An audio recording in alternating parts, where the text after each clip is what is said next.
നമസ്കാരം, പത്രവാർത്തകളിലേക്ക് സ്വാഗതം. ഇന്ന് ജൂൺ 21. ഇന്ന് ലോക യോഗാ ദിനമാണ്. കൂടാതെ മ്യൂസിക് ഡേ ആണ്. പിന്നെ മറ്റൊരു പ്രത്യേകത, ഇന്ന് ഫാദേഴ്സ് ഡേ കൂടിയാണ്. അപ്പോൾ എല്ലാ ഫാദേഴ്സിനും ഫാദേഴ്സ് ഡേ ആശംസകൾ. അതെ, പ്രധാനപ്പെട്ട വാർത്തകളിലേക്ക് വന്നു കഴിഞ്ഞിട്ടുണ്ടെങ്കിൽ ഇന്ന് ഏറ്റവും ആദ്യത്തെ വാർത്ത എന്ന് പറയാൻ എല്ലാ പത്രങ്ങളിലെയും തലക്കെട്ടെന്ന് എന്ന് പറഞ്ഞാൽ നീറ്റ് പരീക്ഷയുമായി ബന്ധപ്പെട്ടാണ് അല്ലേ. അപ്പോൾ ഈ ഒരുപാട് വിഷയങ്ങൾ ഈ നീറ്റ് പരീക്ഷയുമായി ബന്ധപ്പെട്ട് ഒരുപാട് ക്രമക്കേടുകൾ നടന്നിട്ടുണ്ടായിരുന്നു. അതിനെയെല്ലാം തടയിട്ടുകൊണ്ടാണ് ഇപ്പോൾ നീറ്റ് പരീക്ഷ കനത്ത സുരക്ഷയിൽ നടക്കുന്നത് അല്ലേ. അതെ, പുതിയ നിയമങ്ങളും ഇതിന്റെ കൂടെ ഉൾപ്പെടുത്തിയിട്ടുണ്ട്.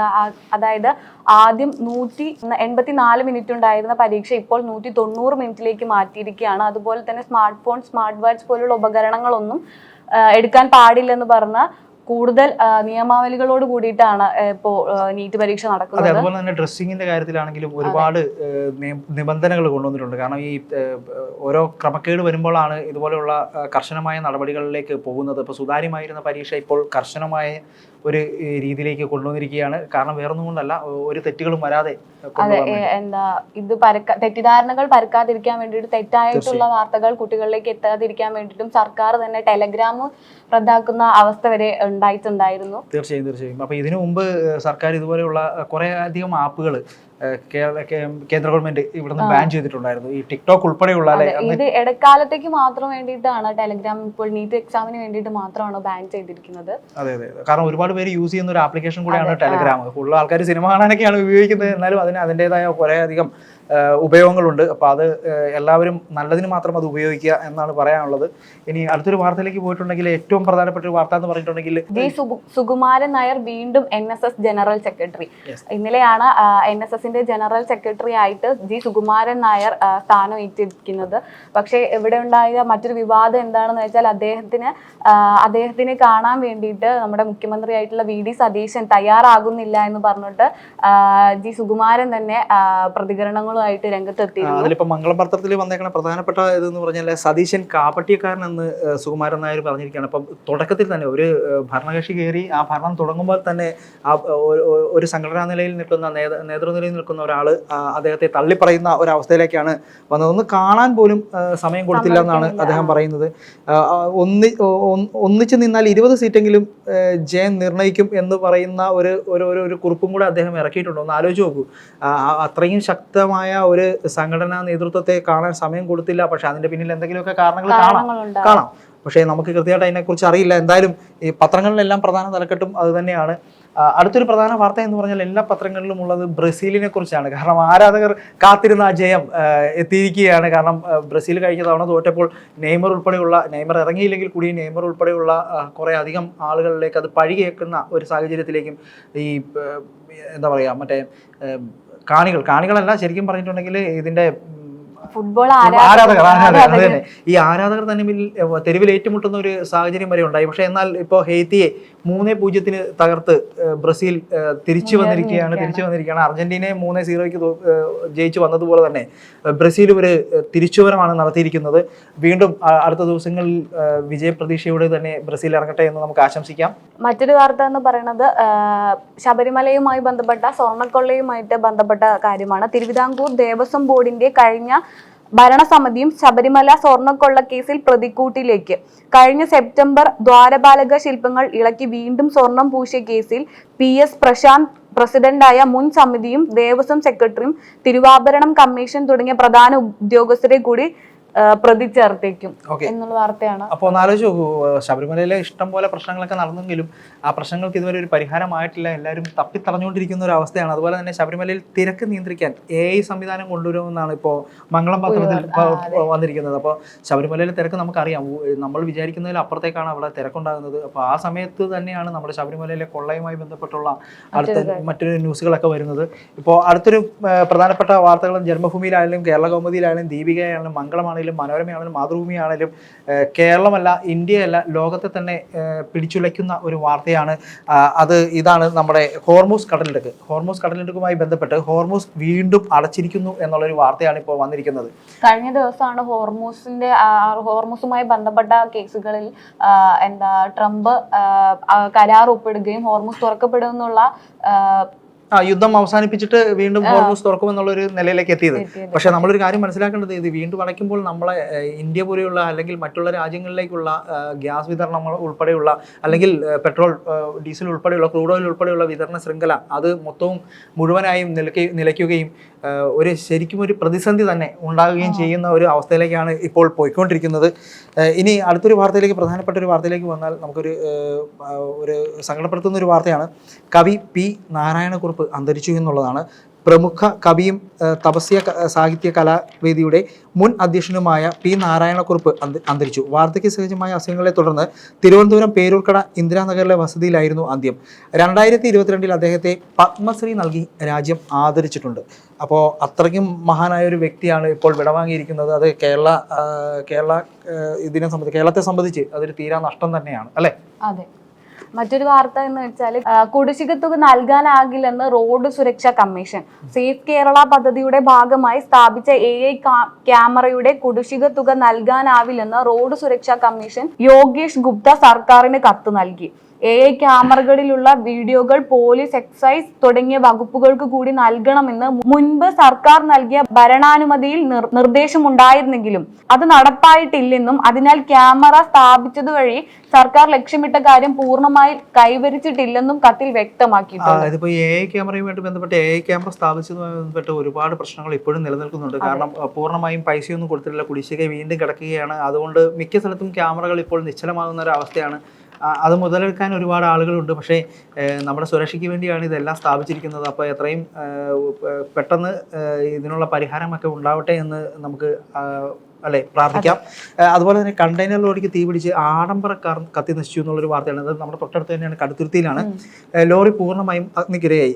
ഓടിക്കൊണ്ടിരുന്ന കണ്ടെയ്നർ ലോറിക്ക് തീപിടിച്ച് ഉള്ളിലുണ്ടായിരുന്ന കോടികൾ വില വരുന്ന ആഡംബര കാറാണ് കത്തി നശിച്ചത്. ലോറിയും പൂർണ്ണമായി അഗ്നിക്കിരയായി. രാവിലെ 9 കടുത്തുരുത്തി ബൈപ്പാസിലായിരുന്നു അപകടം. ഏറ്റുമാനൂരിലെ ഷോറൂമിൽ നിന്നും കോഴിക്കോട്ടെ ഷോറൂമിലേക്ക് കൊണ്ടുപോവുകയായിരുന്ന ബെൻസ് കാറാണ് കത്തി നശിച്ചത്. ഏകദേശം 1,38,00,000 രൂപയുടെ നഷ്ടമാണ് ഉണ്ടായിരിക്കുന്നതെന്നാണ് ഇപ്പോൾ ഇതിൽ നിന്നും അറിയാൻ സാധിക്കുന്നത്.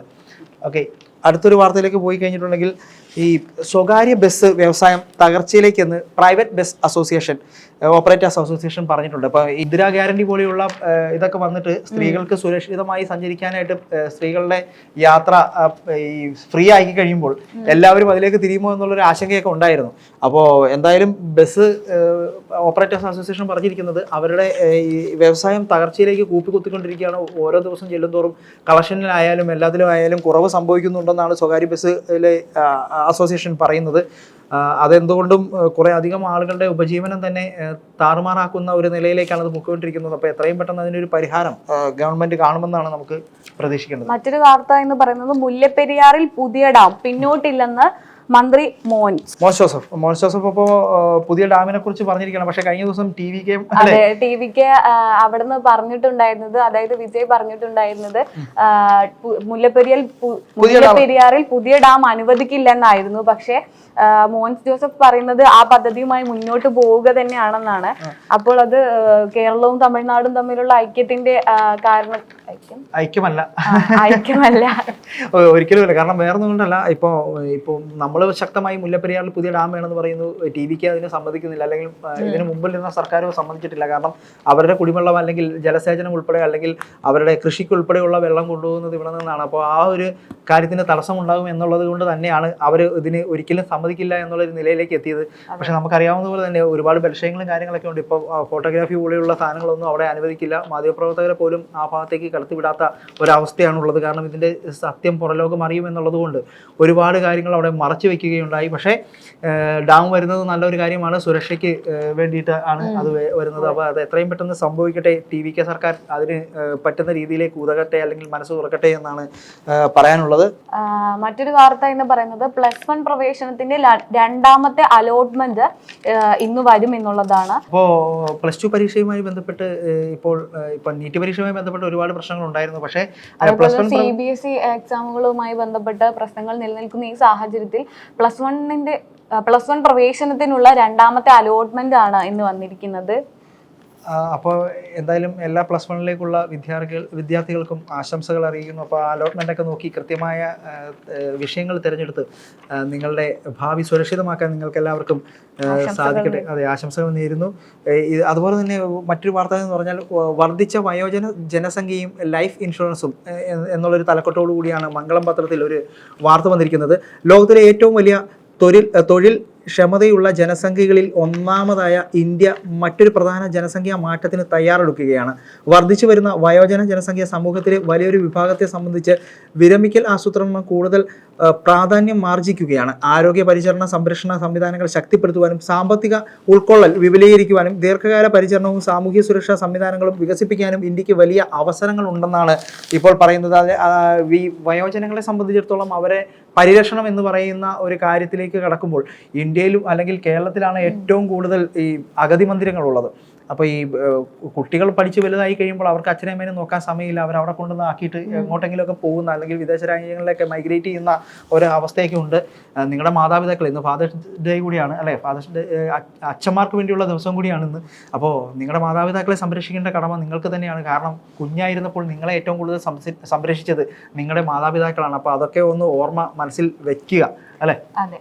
മറ്റൊരു വാർത്ത എന്ന് പറയുന്നത് ഓമല്ലൂരിലെ സ്നേഹതീരം എന്ന വൃദ്ധസദനത്തിന് പിന്നിൽ നടന്ന ആ കുട്ടികളെ ഉപദ്രവിച്ച കേസിൽ പ്രതികളായ 3 പേരെ പോലീസ് അറസ്റ്റ് ചെയ്തു എന്നുള്ള വാർത്തയാണ് വരുന്നത്. അല്ല, ഇതുപോലെയുള്ള അറസ്റ്റുകൾ ഉണ്ടായെങ്കിൽ മാത്രമേ സമൂഹത്തിലെ ഒരു പേടി ഉണ്ടാവുള്ളൂ. കാരണം എന്തും ചെയ്യാം എന്നുള്ളൊരു ധാരണ വരുമ്പോഴാണ് ഇതുപോലെയുള്ള കുറ്റകൃത്യങ്ങളൊക്കെ നടക്കുന്നത്. അപ്പോൾ കുട്ടികൾക്കെതിരെയുള്ള അല്ലെങ്കിൽ സ്ത്രീകൾക്കെതിരെയുള്ള നിയമ നടപടികളൊക്കെ കർശനമാക്കിക്കൊണ്ടിരിക്കുന്ന ഈ ഒരു സമയത്ത് ഇതുപോലെയുള്ള ശിക്ഷ ലഭിച്ചെങ്കിൽ മാത്രമേ അവർ വീണ്ടും അത് തെറ്റ് ആവർത്തിക്കാതിരിക്കുകയുള്ളൂ അല്ലെ? അതുപോലെ തന്നെ മറ്റൊരു വാർത്ത എന്ന് പറഞ്ഞാൽ മാസപ്പടി കേസിൽ ED അന്വേഷണം. മാസപ്പടി കേസിൽ മന്ദഗതിയിലാണ് അന്വേഷണം പോകുന്നത്. രേഖകൾ ഇതുവരെ ലഭിച്ചിട്ടില്ല എന്നാണ് ഒരു വാർത്ത മംഗളം പത്രത്തിൽ വരുന്നത്.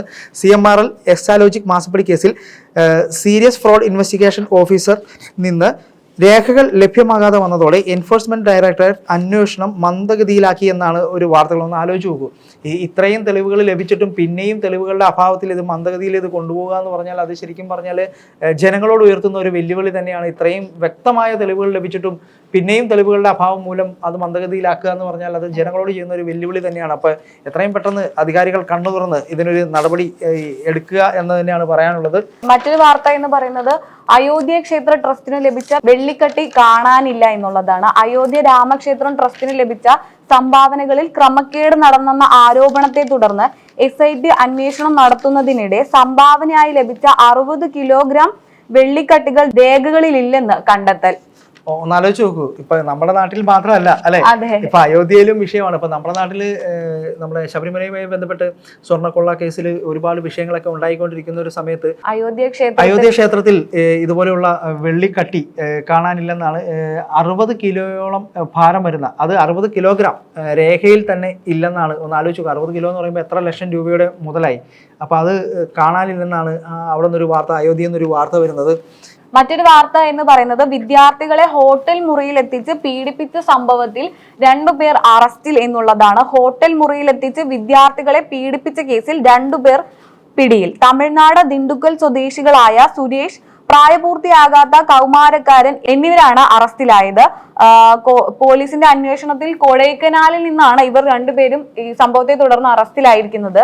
ഓക്കെ, മറ്റൊരു പ്രധാന വാർത്ത എന്ന് പറഞ്ഞാൽ ആദ്യം നമ്മൾ പറഞ്ഞതാണ്, പക്ഷേ എന്നാലും അതിൽ കൂടുതൽ വാർത്തകളിലേക്ക് കടന്നാൽ ശബരിമലയിൽ തിരക്ക് നിയന്ത്രിക്കാൻ AI സംവിധാനം 3 കമ്പനികളാണ് ഇപ്പോൾ രംഗത്ത് വന്നിരിക്കുന്നത്. ഇനി ഇതിലൊരു അഴിമതി നടത്താതിരിക്കട്ടെ, നല്ല രീതിയിലുള്ള പ്രവർത്തനം അവിടെ കാഴ്ചവെക്കട്ടെ. പോലീസിന് വാട്സപ്പ് സന്ദേശം എത്തും. കാരണം തിരക്ക് കൂടുമ്പോൾ പോലീസുകാർക്ക് വാട്സപ്പ് വഴി SMS മാർഗനിർദ്ദേശങ്ങൾ എത്തുന്ന ഒരു സംവിധാനം കൂടിയാണ് വരുന്നത്. കുട്ടികളും പ്രായമുള്ളവരും കൂട്ടം തെറ്റിയാൽ ഫേഷ്യൽ റെക്കഗ്നേഷൻ ക്യാമറകൾ കണ്ടെത്തി ക്രിമിനലുകളെ തിരിച്ചറിയാനും എല്ലാമുള്ള ഒരു പദ്ധതിയാണ് ഇപ്പോൾ പുതിയത് വിഭാവനം ചെയ്തിരിക്കുന്നത്. നിലയ്ക്കലോ പമ്പയിലോ എത്തുമ്പോൾ ദർശനത്തിന് എത്ര സമയമെടുക്കുമെന്ന വിവരം ഡിജിറ്റൽ സ്ക്രീനുകൾ വഴി ലഭ്യമാക്കും.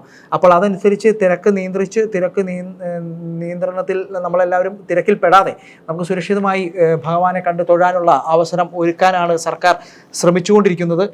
അടുത്തൊരു വാർത്ത എന്ന് പറയുന്നാൽ ഫുട്ബോളിനിടയിൽ നമ്മുടെ ക്രിക്കറ്റിനെ ആരും കാണാതെ പോകരുത്. 3-ാം മുറ എന്ന് പറയുന്ന ഒരു തലക്കെട്ടോടുകൂടിയാണ് കൊടുത്തിരിക്കുന്നത്. അഫ്ഗാനെതിരായ പരമ്പര ഇന്ത്യ തൂക്കി. 3-ാം മത്സരത്തിൽ 9 വിക്കറ്റിനാണ് അഫ്ഗാനെതിരെ ഇന്ത്യ ജയിച്ചു വന്നിരിക്കുന്നത്. അതുപോലെ അഫ്ഗാനിസ്ഥാനെതിരായ 3-ാം ഏകദിനത്തിൽ ക്രിക്കറ്റിൽ ഇന്ത്യക്ക് ആധികാരികമായിട്ടുള്ള ജയമാണ്. ചെന്നൈ ചിദംബരം സ്റ്റേഡിയത്തിൽ നടന്ന മത്സരത്തിൽ 9 വിക്കറ്റിനാണ് ഇന്ത്യ ജയിച്ചത്. അഫ്ഗാനിസ്ഥാൻ 44.2 ഓവറിൽ 218 റൺസ് മാത്രമാണ് എടുത്തത്. എന്നാൽ 28 ഓവറിൽ 224 റൺ എടുത്തുകൊണ്ട് 1 വിക്കറ്റ് നഷ്ടത്തിലാണ് ഇന്ത്യ ഇത് മറികടന്നത്. 225 വിജയലക്ഷ്യവുമായി ക്രീസിലെത്തിയ ഇന്ത്യക്ക് വേണ്ടി ഓപ്പണർമാരായ യശസ്വി ജയ്സ്വാളും രോഹിത് ശർമ്മയും ചേർന്ന് ആദ്യ വിക്കറ്റിൽ 170 റൺസാണ് അടിച്ചുകൂട്ടിയത്. 69 പന്തിൽ 3 സിക്സറും 9 ഫോറും അടക്കം 79 റൺസ് നേടിയ രോഹിത് ശർമ്മ പുറത്തായത് അത്രയും റൺസ് നേടിയാണ്. തുടർന്ന് ഗ്രീസിലെത്തിയ ജയ്സ്വാൾ ശ്രേയസ് അയ്യർക്കൊപ്പം നിന്നാണ് ബാക്കിയുള്ള റൺസ് എല്ലാം അടിച്ചുകൂട്ടിയത്.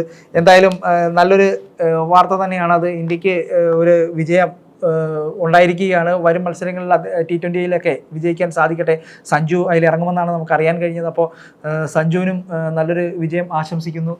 ഇതൊക്കെയാണ് ഇന്നത്തെ പ്രധാനപ്പെട്ട വാർത്തകൾ. അടുത്ത വാർത്തയുമായി നാളെ കാണാം. പ്രധാനപ്പെട്ട വാർത്തകളുമായി നാളെ കാണാം. താങ്ക്